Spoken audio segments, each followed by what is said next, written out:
প্রত্যেক ব্যক্তি, আপনারা যারা শুনছেন আমার লেকচার, সবাই কোরআন তেলাওয়াত করতে পারেন বিশুদ্ধ করে? তারপরে যদি জিজ্ঞাসা করি আমরা কতজন কোরআনের অন্তত একটা পারা মুখস্থ করেছি, হাত উঁচু করতে পারবেন? তারপর যদি প্রশ্ন করি আমাদের মধ্যে কতজন জীবনে একটা বার, অন্তত একটা বার আলিফ লাম মিম থেকে মিনাল জিন্নাতি ওয়ান নাস পর্যন্ত অর্থ সহ পড়েছি অন্তত একবার আল্লাহর কিতাব, হাত উঁচু করতে পারবেন? আমাকে উত্তর দেন, তাহলে বিগত 100 বছরের উম্মার অবস্থা এমন হবে না কেন? আমরা কতজন ব্যক্তি 5 ওয়াক্ত নামাজ পড়ি?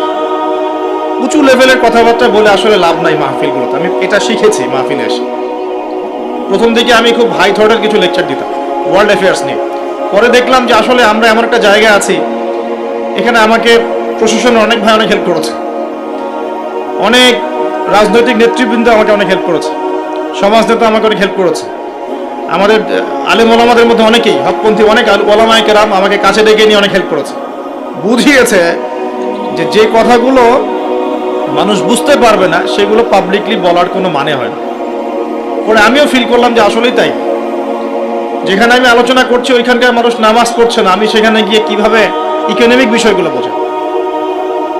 আমি এমন একটা জায়গায় লেকচার দিচ্ছি যেখানকার মানুষ কোরআন তেলাওয়াত করতে জানছে না, আমি কিভাবে কোরআনের হুকুম আহকামগুলো প্রতিষ্ঠানের কথা বলবো? আমরা এমন একটা জায়গায় বসে আছি যে আমরা সবাই নবীর সুন্নত অনুযায়ী দাঁড়িয়েও রাখছি না। এটা তো একটা সুন্নত আমল, জীবনের প্রত্যেক ক্ষেত্রে সুন্নতের কথাই বলছি না, নিজের দেহের কথাই বলছি, সেখানেও আমরা পিছিয়ে পড়ছি। তাহলে আমি উঁচু লেভেলের কথাবার্তা কিভাবেই বলতে পারি? তখন নিজেকে আরো গুটিয়ে নিলাম, নিয়ে আবার প্রাথমিক অবস্থা থেকে আলোচনা করা শুরু করলাম। সলাৎ কেন্দ্রিক, পড়াশোনা কেন্দ্রিক, যাকাত কেন্দ্রিক, সাওম কেন্দ্রিক, শিরক, তাওহীদ, আকীদা, ঈমান, সুন্নত এগুলো কেন্দ্রিক। এই মাহফিলের সিজনে আমি এগুলোই বলেছি, এর বাইরে কিছু বলিই নি এখন, কারণ মনে করছি যে এগুলো বলার মতো পরিবেশ নাই। আমাদের সবার আগে দরকার জ্ঞানের বিপ্লব। সর্বপ্রথম যেটা প্রয়োজন এই উম্মার, সেটা হলো জ্ঞানের বিপ্লব। প্রত্যেক ব্যক্তিকে আল কোরআন তেলাওয়াত করা শিখতে হবে আগে। ওয়াদা করেন, রাজি আছেন কিনা?